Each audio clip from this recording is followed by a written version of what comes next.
Doing LobbyCon, I guess, or whatever that is. Yeah, they're doing LobbyCon.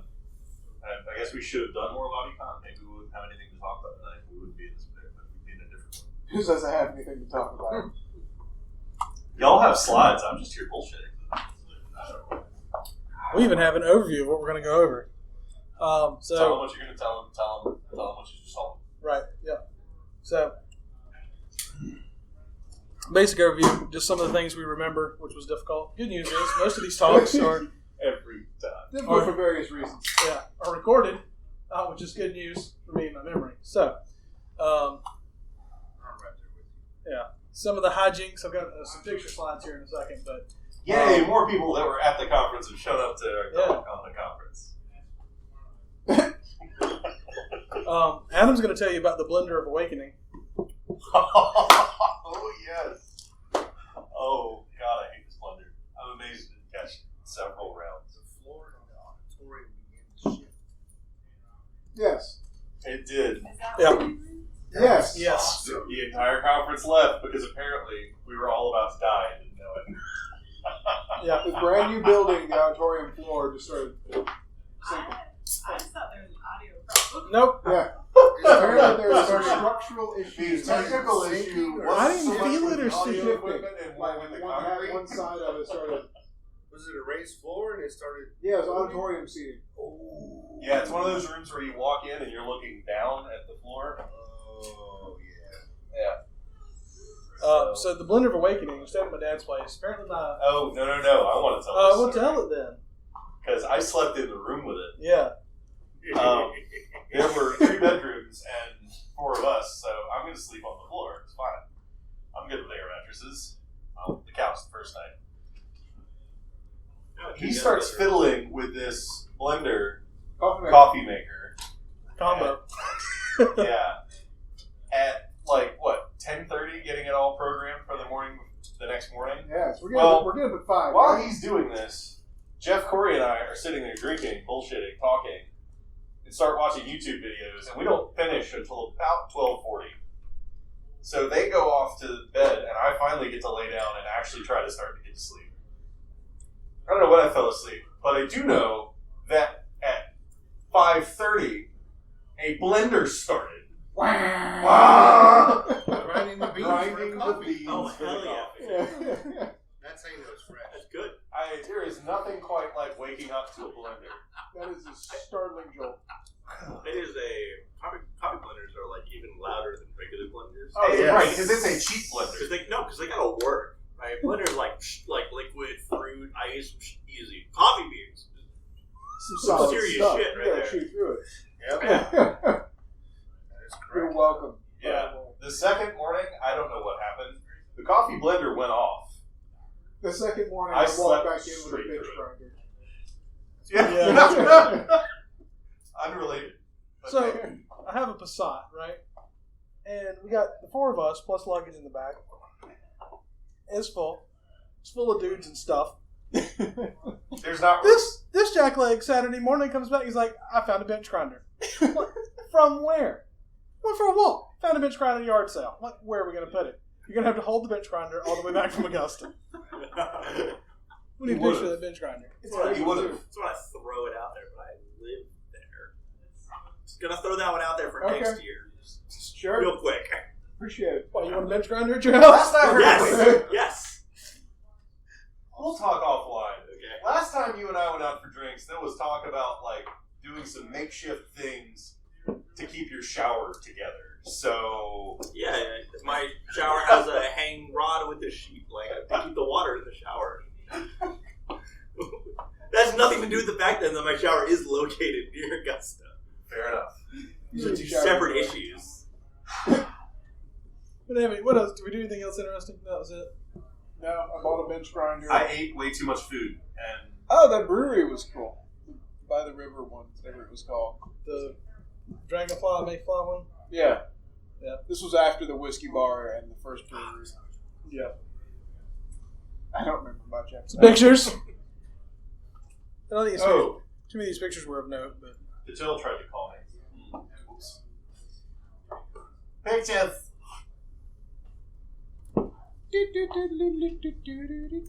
Adam acted like he's doing anything. Checking Facebook. Yeah.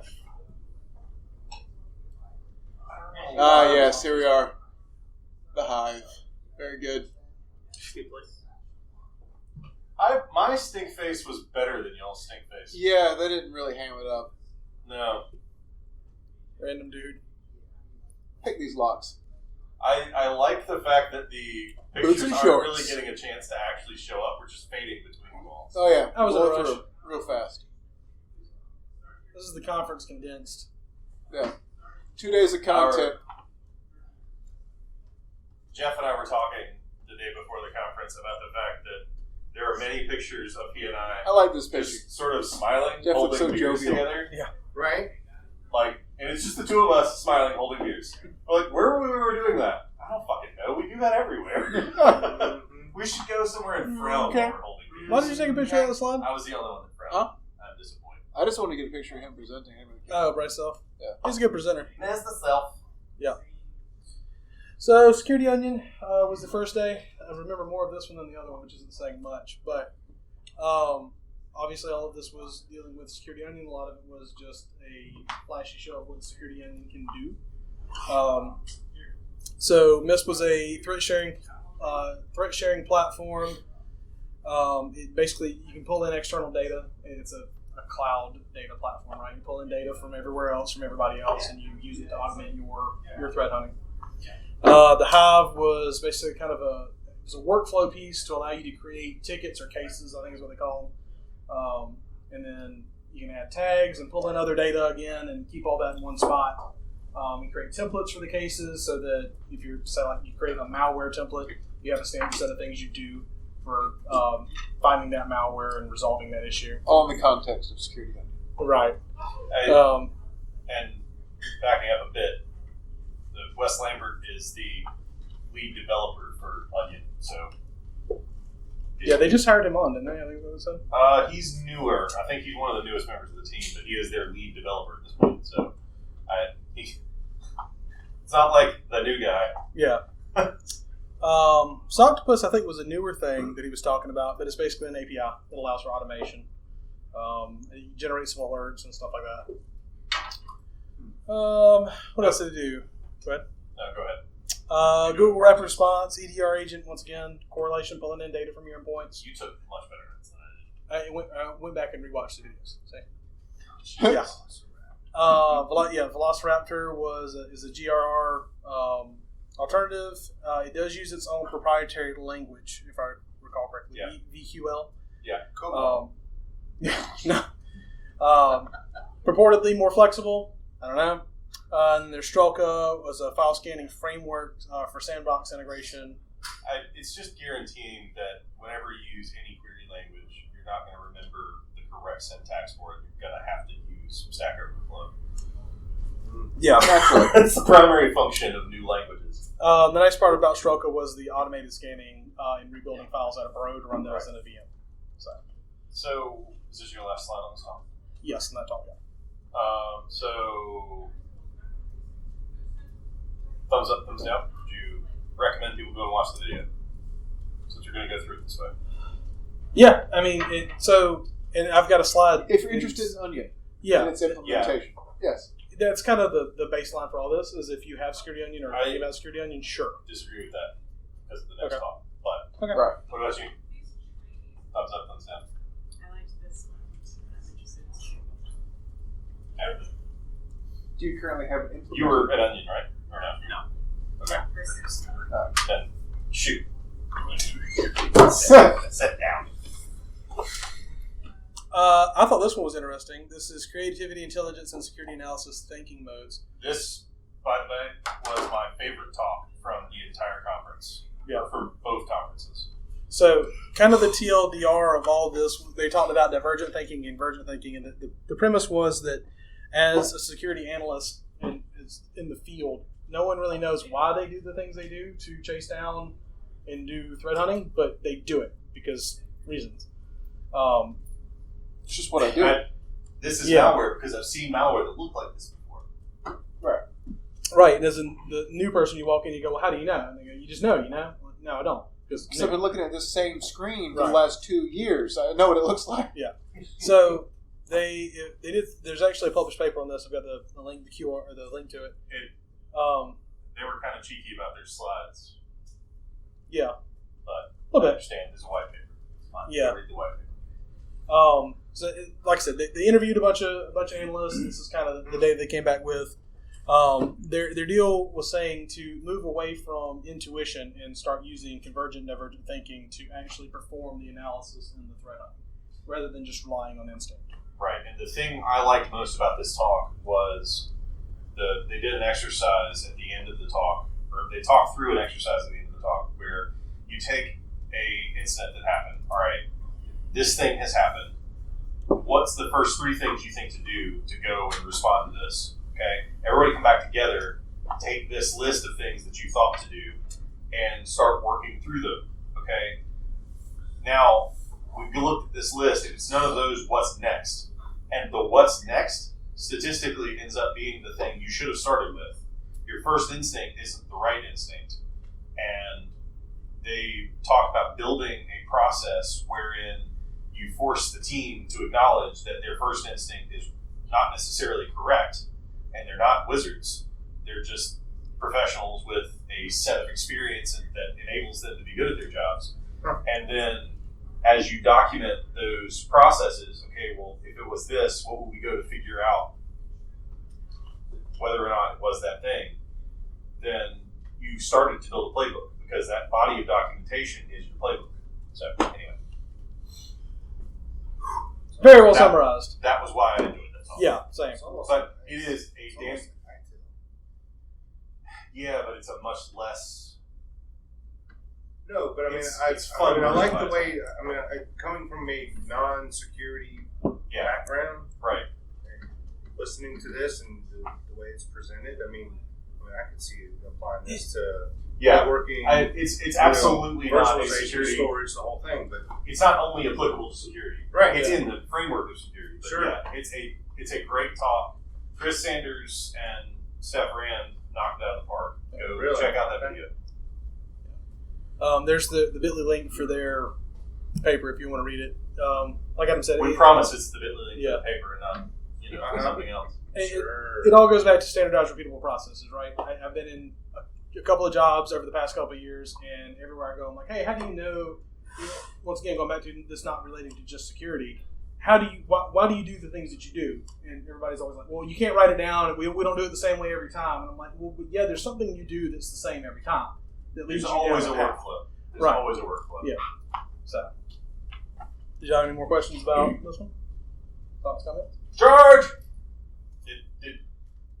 Were you a fan of this talk? Yeah. Since we did that as well? Are you going to say no to any of them? That's what I thought. We'll just have to ask her as we go through. I didn't care for this one as much, actually. I thought this was going to be more useful than what it was. I can see where it's applicable. So Playbook is actually, was this one? Yeah, this was the one before lunch. It's actually I can add in our plugin for Security Onion once again that you're supposed to build your playbook in. You use Sigma, I think it's This Sigma is the point signatures. where everything moved downstairs. Right? Yeah. We were in the other auditorium. I had a really weird moment because Yeah, I yeah. left to go take a phone call and use the bathroom, and I came back and the conference was gone. There was a conference room of like 400 people, like all of the accoutrement outside, everything on the second floor. I come back to the second floor and it's all gone. I was about to fall down, didn't you hear? The conference room was empty. Literally, it's like the whole conference just packed up and went home. It might be Thursday now. I'm standing around on a Friday going. Anyway.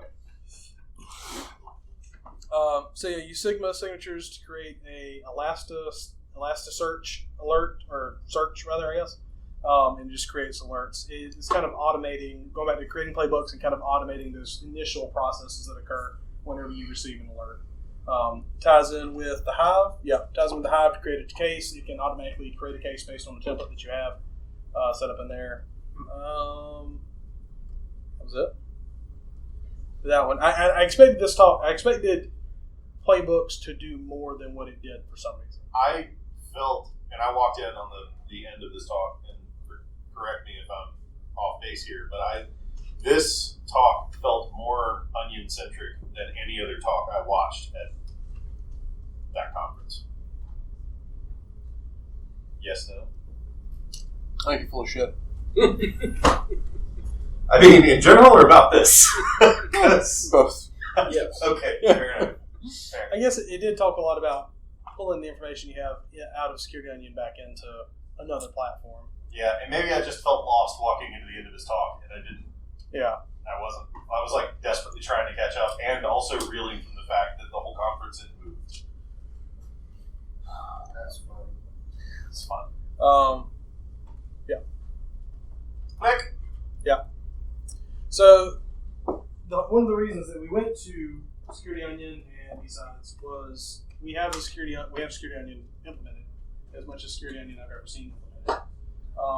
And so the question is, where do you go from there, right? You put in Security Onion, you got Bro, you want to do threat hunting, you can use it to create alerts, but what do you do with all this information? And so not the conclusion, but the thoughts that came to my mind were, how much effort do you put into this before you just buy an off-the-shelf solution, right? So you have insert SIM here, and it's off the shelf, and the vendor says, well, it does all these alerts for you, it does all these things, it kicks off these workflows, and it does this. Do you spend the $150,000, $200,000 on that, or do you roll Security Onion out and have a team of analysts and programmers, most likely, to get value out of Security Onion? So some things that I think we should discuss are value you expect to get. Security Onion's always been one of those things that I've heard people talk about, and you go to a conference, like, look at all these things you can do. You plug Cuckoo, and you can plug that in, and you get the info back off that. You got Pro, and you got this, and you got that. But how long does it actually take you to get all that done? We spent a good bit of the day talking about the value proposition of Security Onion versus an off-the-shelf solution. We're talking like Logarithm or Splunk or anything like that? No, more like... I'm just trying to see where this fits in, because I have no McAfee's idea. ESM. Right. Something that's got a little bit more intelligence behind it than a Splunk is going to bring to the table off the shelf. Sure. Makes you roll out agents to everything, EPO, whitelisting. Yeah, right. Onion's going to take everything, and it's log consolidation, but it's also IDS, and alerting, and that there is a lot of configuration and tuning you have to do up front, and that is on the organization that deploys it. Sure. Versus an off-the-shelf tool that has all that intelligence built in. And then there's a little bit of tuning, but they at least handle some of it. Right.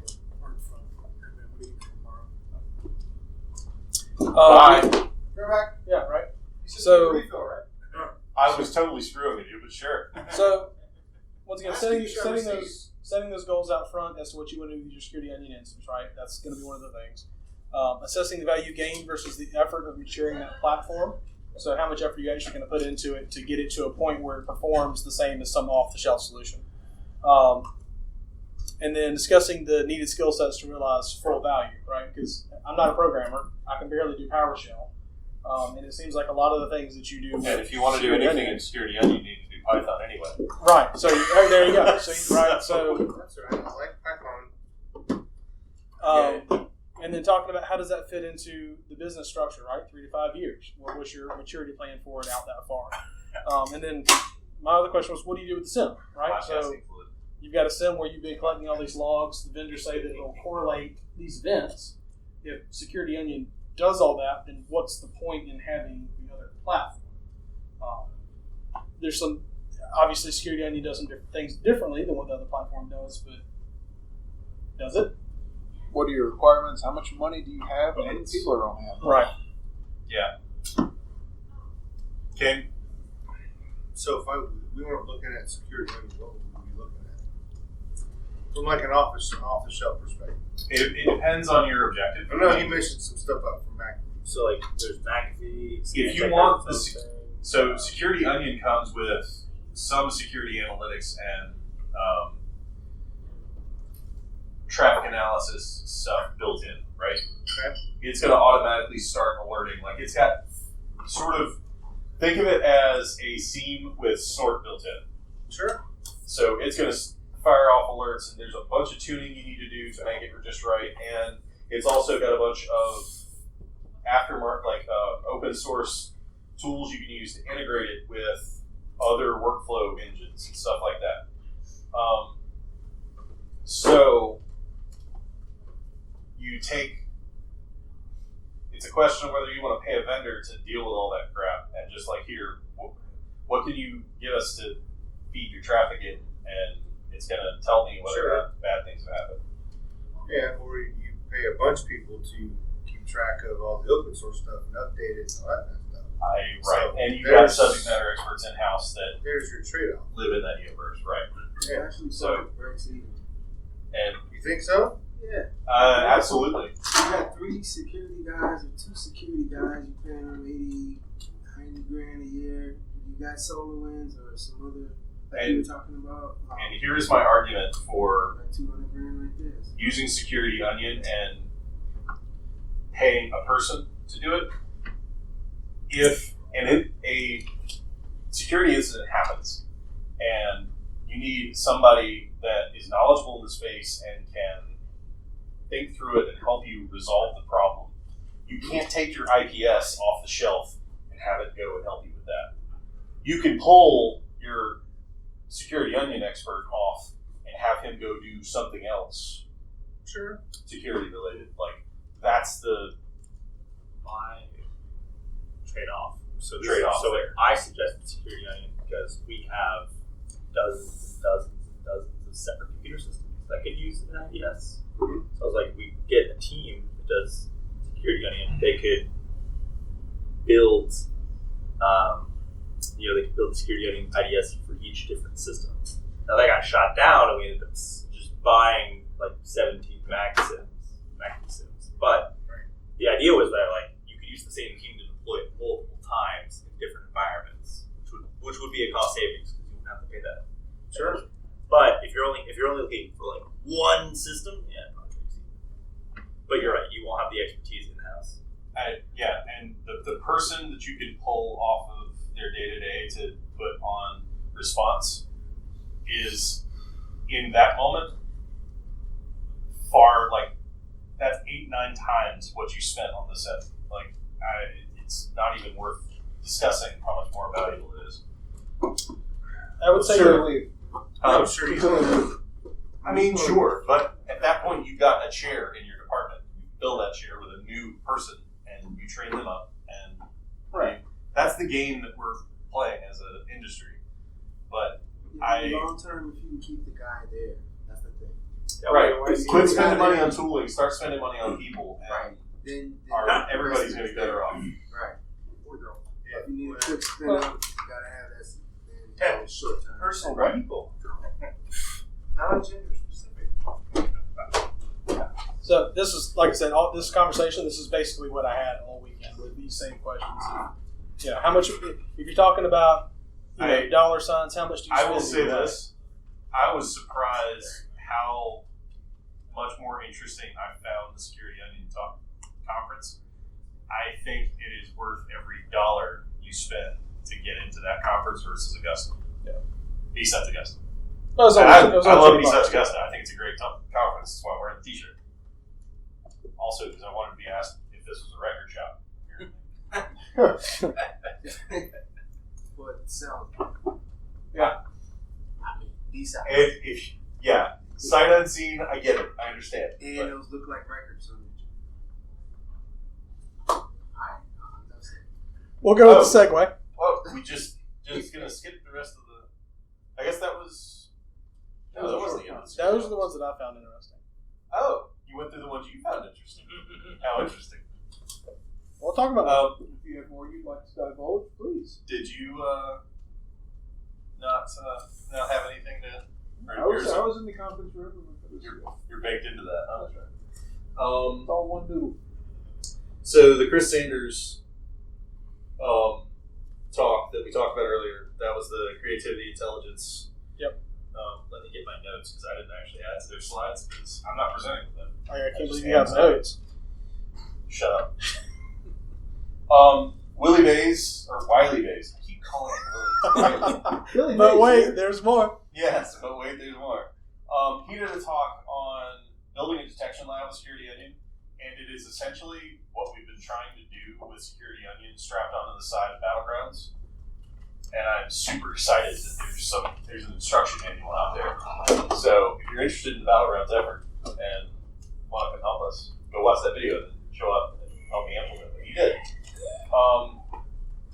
From a really neat technical talk, the Bryant Tressel talk on finding traffic anomalies using SSL certs is a damn good time. Go look that up on YouTube. He walks through taking packet data and actively reconstructing SSL handshakes and classifying communication between two endpoints, and it is just a tour de force of packet analysis and reconstructing what happened with very limited data and starting to identify weird things that happen in SSL communication back and forth, and it was just a damn fun talk. So, What's the name of the talk?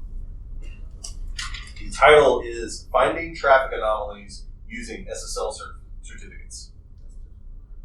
Look up Security Onion Conference 2019. It's the next to last talk at the Security Onion Conference. The very last talk is with the CEO, right, of Security Onion.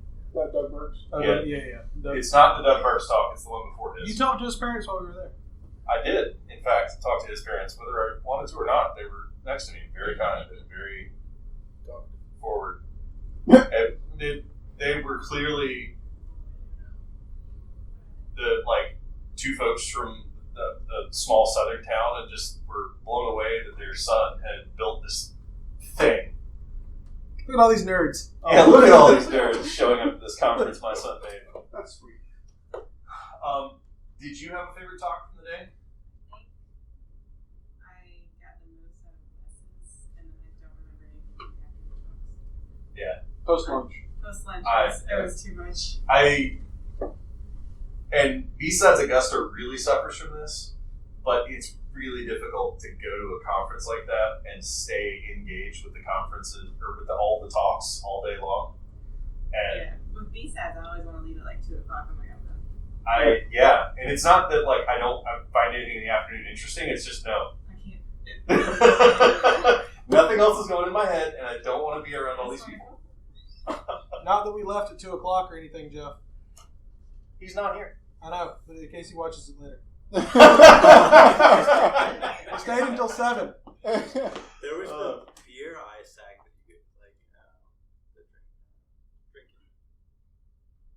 What was your favorite talk, Alex? Hello.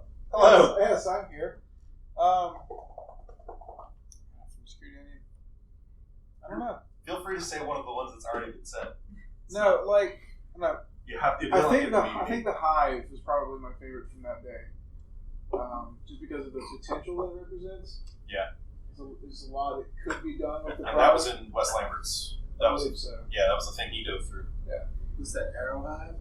No, No, Hive. Beehive. It's a add-on for Security Onion, the integration with Security Onion. But There were more than there were at least 2 There talks that I were remember. several It's talks, interesting, both yeah. at Security yeah, that's Onion right. and It at did B-Sides, come up in a few. But about all the stuff that people have been developing to just tack on to Security Onion to improve its capability. yeah.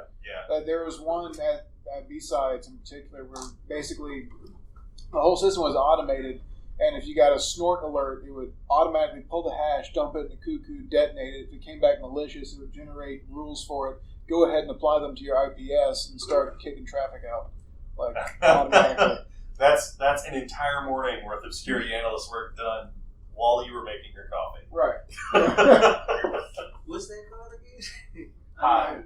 That's Hive too? Yeah. No, that was Or no, is that I not? thought it was so it incorporated Hive, but That's Octopus, isn't it? We was something else. We go over that one, don't we? Go Maybe. rewatch the Wes Lambert talk and the.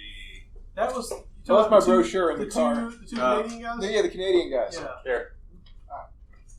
Well, he's going through that one. So, This is like B-sides. Oh, sorry. Yeah, I don't have the BSides brochure with me. well, so these were the talks from BSides. Yes. Adam, you've actually implemented this. You and I guess technically, in between PKI and the Windows Firewall. So, mitigating lateral movement. The TLDR on this was basically enable the Windows Firewall. It's a fine, decent host-based firewall for Windows devices. It right? is a little bit more than that. But Well, sure. Yeah, it's free and you've got it. Feel free to go and watch this talk on YouTube. But I've also approached Robert about coming and talking, giving this talk at ColaSec. So that may be coming very soon. So whenever we implemented it, we were chasing RDP over IPsec. So to do that, we had to have certificates, which means we had to spend a part on PKI, which we did. And it worked. I know you finagled with it. It did work. But a fun side effect of RDP over IPsec is once you have it enabled and you force it, then the only people that can RDP into your boxes are people that are in your public key infrastructure and have a key to authenticate. So it is a quick shortcut to make sure that if somebody breaks into your network, they can't just RDP to the box and do whatever the hell they want. Yeah. It also breaks, I want to say out of the box, it also breaks PS session. You had to have you had to have a cert or something for that. I remember you showed because that.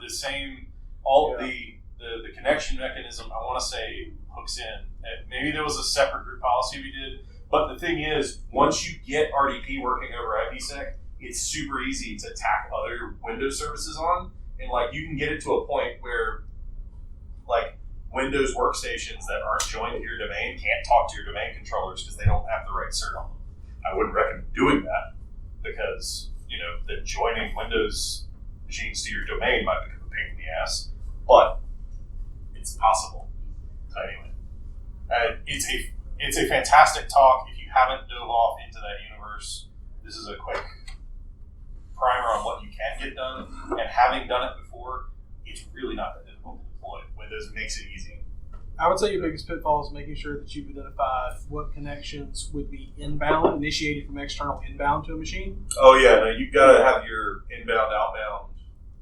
Well, you got to have your head around that communication. Yeah. So by default, as long as the server that the Windows Firewall is turned on is initiating the connection, it doesn't care too much. But yeah, but it's anyway. Well, because the host can initiate connection too.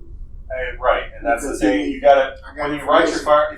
You know this. When you're writing firewall rules, you can flip your inbound, outbound, and then it just doesn't work. I can deny on this interface, but permit on this interface. So anyway, go check out that talk. Plan to not come to ColaSec anytime soon. this one was tough. Oh, God. And this one was tough because of when it was. Had this been at 9:30 in the morning, this would have been a fun talk. I would have ignored it over my coffee. You would have ignored it over your coffee. I still would have found it interesting. Sure. So 2019 Verizon Data breach report, right? Highlights you see there. Still dealing with patching errors, social and credentials. They did this 2019, I think, if I recall correctly, was the first year that they reported on like internal errors being an issue. Whereas prior years they had not specifically captured internal errors, meaning somebody attached a PDF with 10,000 SSNs and sent it out. Right, that internal error is not malicious per se. It's just somebody made an oops. Right. Phishing is still an issue, and enable 2FA were some of the things kind of took away. Adam, did you have anything else that you? No, if you're in the enterprise security space and you are dealing with steering your security apparatus and what it should be focusing on, this is a good talk to go and watch through. I can't guarantee you're going to be glued to every second of it because he is going through a industry report, but it is worth watching, skipping through if it's uninteresting, skip 14, 15 seconds ahead. And watch it because and there's a lot of the graphs he goes through. The first time you see it, what the fuck's happening on this graph? I don't understand. and he's going to explain it, and then the graph's going to make sense, and then the next 5 graphs you see are super interesting. So, that's all I got. Yay! 2FA. 2, enable 2FA. Breaking into Vegas like a boss, Bryce Self. This is his 2.0 talk. Bryce did actually speak at ColaSec a couple months back. He recapped the first talk. A lot of the same things stayed true. He did apparently actually get denied entry since his talk here. He pivoted. He pivoted and made it in, but and he also had another company that he went in, did his pen test. They fixed the things that he found, and then he came back in and did a pen test. And it was I don't know if y'all have seen the GIF of like the CISO and like the bad guy. And the CISO hands him a gun. He's like, "Shoot me!" And the CISO's wearing body armor, and the guy kneecaps him. It was basically that. Bryce just totally went a different direction and got in anyway. He stayed away from. We kind of mentioned the physical pen testing debacle. He stayed away from that. That's the scope matters part. He did mention, Alex, you want to talk about the call again thing? Sure. You call, then you call again. Oh, man. If at first you don't succeed, harangue them until they give in. Yeah. This was one of those, like, where you're watching someone do something, you're like, they're not going to be that big an asshole. They're not. No one is that mean. Yeah, no, they totally are. Yeah, get the entire sock. Calling these guys, let me in there. Yeah. Eventually they'll let me in. Apparently it was like 2 or 3 a.m. I think is what he said. And he just kept calling the guy. Fine. Yeah. Fine. Yeah. You We'll want let you in. Fine. Just the once. last time. Yeah. Damn right it is. I've always been curious to actually see this done. I've never. You talk about penetration testing. You always bring your team and then do it electronically, right? So next month, we're going to conduct a ColaSec pen test, and we're all just going to bring our cell phones and start calling, Hope you got your demanding waivers. access. Hope you got your waivers. Waivers? Straight to Joe. Waivers, what? Do not pass go. It's Does not. anyone know any good lawyers? Anyone? It's not illegal to call and ask permission to get into someplace. No, it's just illegal to actually gain access. Exactly. So as long as we never go in, it's not illegal. We just need the consent over the phone to know that we want it. Unauthorized, unnegotiated pen test. But what if they tell you it's okay? If you just call them until they say, "Yeah, fine, you can go in," and they give you access. As long as we don't get access, we're fine. What if you've been given permission? Corey, Yeah. that's how you go from having a career in InfoSec to having a sentence. I can't help they said yes. Yeah, right. Keep your soap on a rope. Yeah. But Bryce Self, for Nation FSA, very good talk. He's very energetic whenever he speaks. So it was good. Yeah. Phoenix, I didn't actually go to this one. This was the 2 Canadian gentlemen that you talked about. Yes. Yes. Very good. Very automated. Very much. Very things. Say something other than Barry. Much. But yeah, so data generation based on malware analysis. Like I said, it integrates a lot of the other features of Security Onion and takes the stuff that Security Onion will alert on, pull those hashes and files out, drop them into a malware analysis engine, let that engine go through and detonate the file, take the results from that. If it's confirmed malicious, it'll generate signatures automatically. It'll upload them to open source sites for distribution to other people and go ahead and apply them to your IPS automatically. Among other integrations with Hive and other things we talked about before. So, it's neat. Check it out if you're into Security Onion. Woo! Woo! Next. So, hey, that Phoenix, is that a device or a software? Software. Oh, We can also catch the presentation on YouTube. Yeah. Two Canadian guys. You can just like Google or go to YouTube and Very type short. BSides Augusta 2019. Well, it has every talk. Okay. So you can watch it. Um, If you didn't know that already, I just What were do you remember what the enhancements to Cuckoo were? I don't. Okay. I didn't go to those ones. Okay. Well, that's it as far as our slides are concerned. wait, really? You don't have the PowerShell one? I didn't go to the PowerShell. Ah. If you did and you'd like to tell everyone Would you about like to it, share Yeah. the PowerShell one? Alright, cool.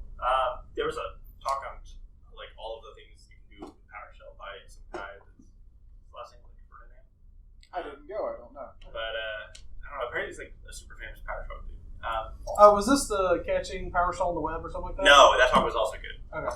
Basically, anything that had something to do with PowerShell, you went to the PowerShell talk. I did. Sweet. I was about to talk about it. I was going to get you to talk about your talk first. Okay. My entire talk can be summed up in one tweet. Jesus. Don't screw it up. You don't have to, like... I enjoyed the presentation, mostly the dog, but the rest was okay. That's what I said. Some subtweeting happening in the room. That was basically my entire talk. I had lots of pictures of my dog. It was all about industrial control, cybersecurity. So if you don't work on industrial control systems, it's completely void to it, or moot to what you do. I am So deeply that's interested. something I've been curious It about. was all about how to build industrial control systems and some of the tools that you can go around, and it kind of walks through building out an industrial architecture, but and avoiding some common pitfalls. How many other ICS people have you met at BSides?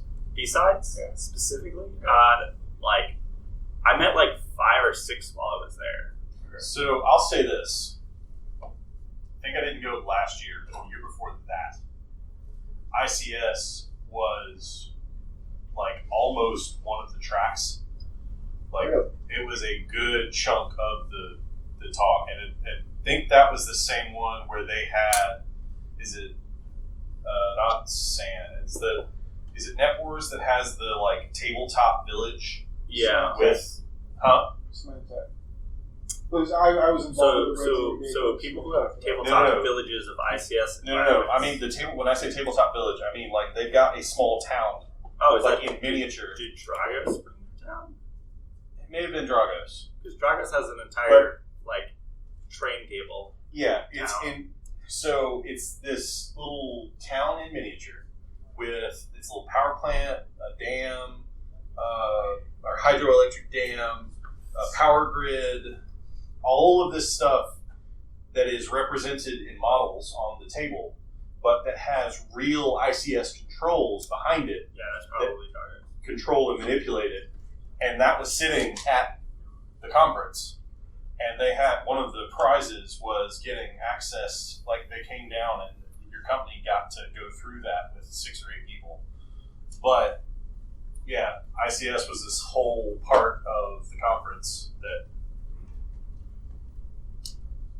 it took much. Well, I was surprised that in returning to BSides that I saw next to nothing ICS related, and except for your talk. That was kind of it, right? The ICS village was there. There's Was always an ICS Yeah. village. There's always a couple of ICS talks, at least one. I was wondering how many ICS guys actually.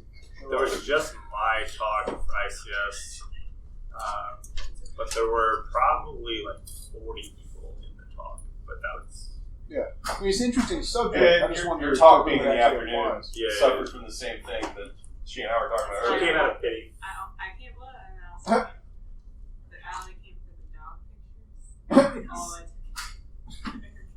There were some good memes in it too.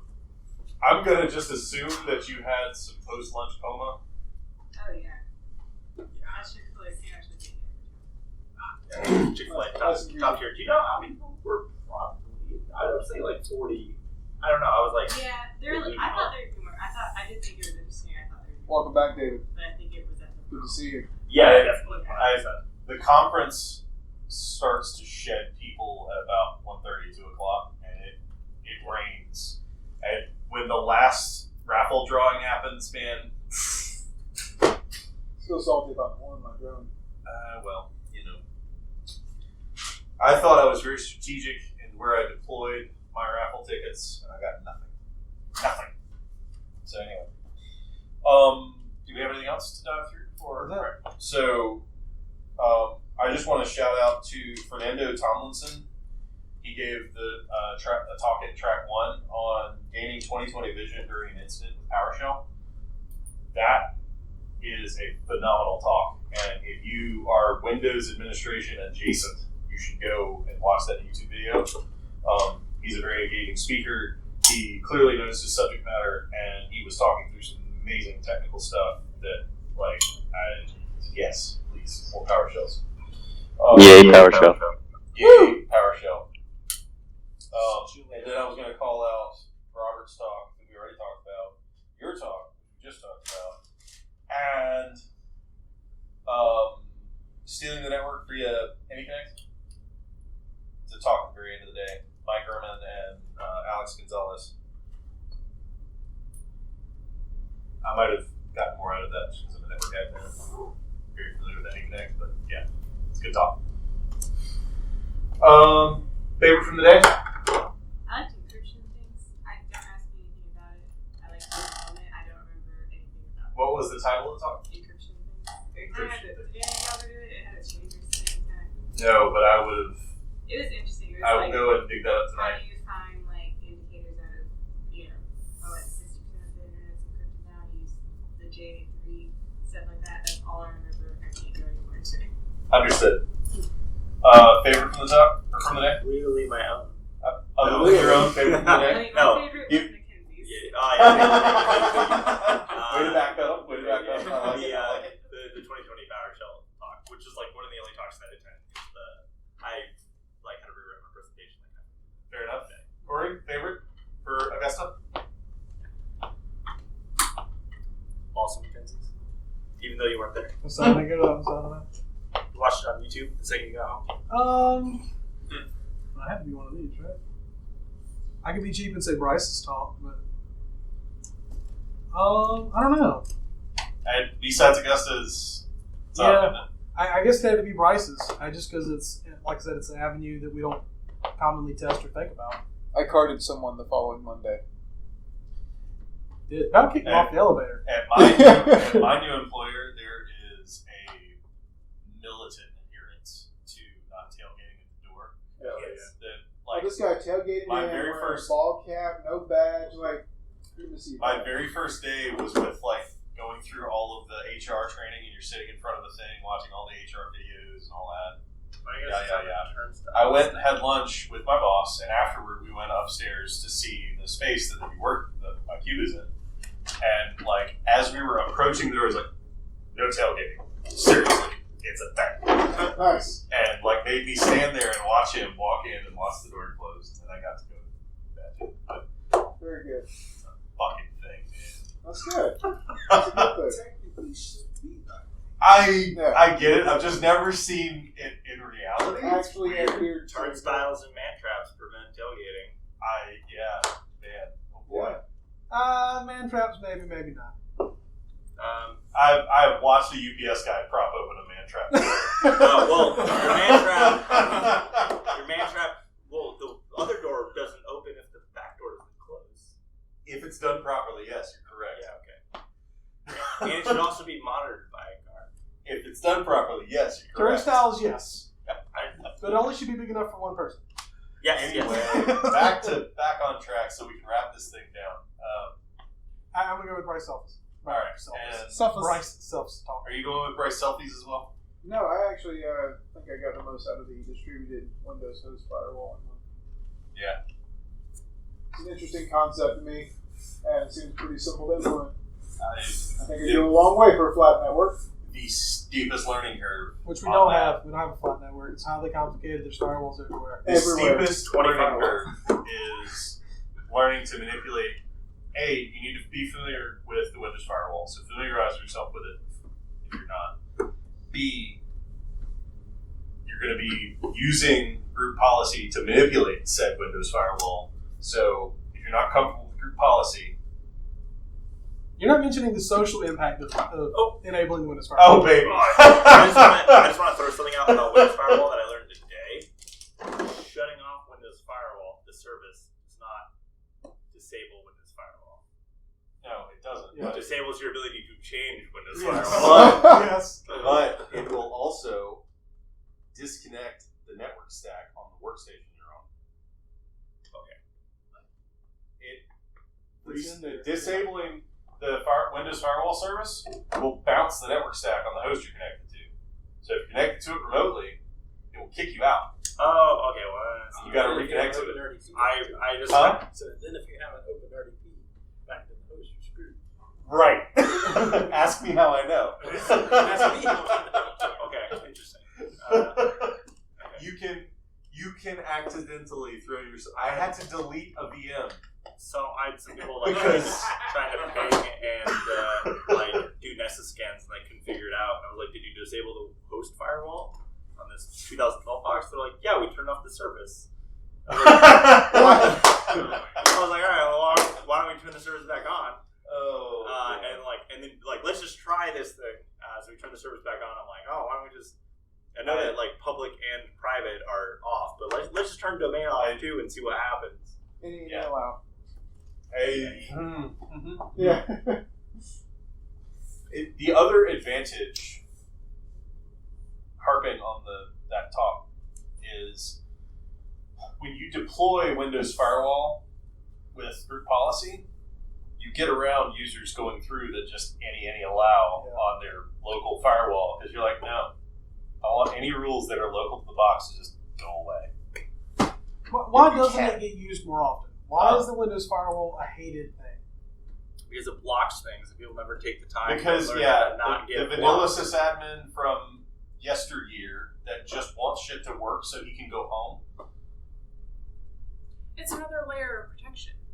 That's the problem. Is we already have a firewall in place. Why do we need a host-based Well, and firewall? there's the legacy Microsoft inferiority. Microsoft made it must be garbage, which Also, might have been true in millennium days. we have to disable all Windows Long ways from firewalls Windows for control systems. Still working on getting Control to that, systems refuse, Firewalls. vendors refuse to learn how to Okay, good. engineer their control system around a We're the- Windows-based firewall. Vendors don't even know how to say, hey, Were the you need lockpicks to in open there? up port XYZ. They're like, you should open up all these ports and it'll totally be fine. Well, do you know how OPC works? I don't know where the pigs are. Do you know how OPC I'll need works? to They were absconded with. Okay, so I'll need to do OPCPA that. is They're probably in the bed. the communication protocol that basically allows every process control protocol to talk to each other. So it's like a universal translator. The way that it works, it assigns a random port between 1,024 and 65,535, So and then communicates on that port. So you have to open all ports because the OPC port is random. Wow. That's a disaster. And 135 has to be open because it negotiates that random port on 135. It's really not uncommon. It should be. So, Emerson thankfully has come up with an interesting solution where they close all ports and then dynamically open up single ports based on the negotiation that happens on 135, and then closes that port within the trend. But we'll see if that works because it's It still sounds tested. almost like port hopping. Yeah, it's really bad. So we don't use Windows host firewalls because people don't engineer around it. Emerson once again also is their new version of Delta V, which is their control system. For the first time, will allow you to have Windows host firewalls on version 16. So, All right. does anyone have any final thoughts to wrap up our conference reflections? Anyone? Had a great time. It was great. There she comes. 10 out of 10 would have 10 What was the diner we went? The Metro Diner. Metro Data. Metro Diner. Yeah, if you're heading to BSides Augusta next year, go to the Metro Diner. The Hive. The whiskey. You don't like it? No. Dude, Metro Diner sucks. I did. Doesn't matter. Metro Diner. Opinion. There's like One which I disagree with 4 you. extra places, like better places. Dude, I'll send you some links. no, I've got to disagree. You only Your have food half preferences are wrong. Sir. First of all, says the people who didn't stay for the after party, which was amazing. I did not receive my invitation. Thank you. Nor did I. You only got invited if You were speaking? if you just talk to people. No, You well, I could hate talk to- people, so you it's could talk to fun. the ICS village. Yeah, talking to people is too much trouble. We can't do that.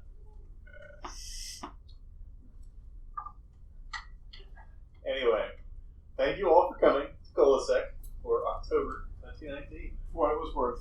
For what it was worth. Wait, We will resume our regularly scheduled content next Yeah. month. It's the November broadcast. You gotta figure The out what we're doing November December broadcast. I 10th. promise it's not going to be like last November's broadcast, in which we just shanghaied Mackenzie into giving her talk on the spot. December this year To 3 is people. a party of Allen's. To 3 people. Yeah, so come back. 2 which were you guys. Hey, John is still on. We should talk about the Hall's Chop House, sponsored by Verizon for ColaSec in December. Hey, And we have John. John. What's that? Sorry, you're breaking up a little bit. I don't. This line, it's all staticky now. Good. Can you hear me? So we'll figure out December. Yeah, it's up in the air right now, but stay tuned. Are you going to CDI, Huff? Joshua, Still muted. still muted. He's AFK. Charles Brock. Yep. I don't Sorry. know. All right, I think there are some smoked wings in our future. If y'all would like to come and join us at Bar Nut, Yeah, I'm all for going to work late tomorrow. 'Cause Newcastle, and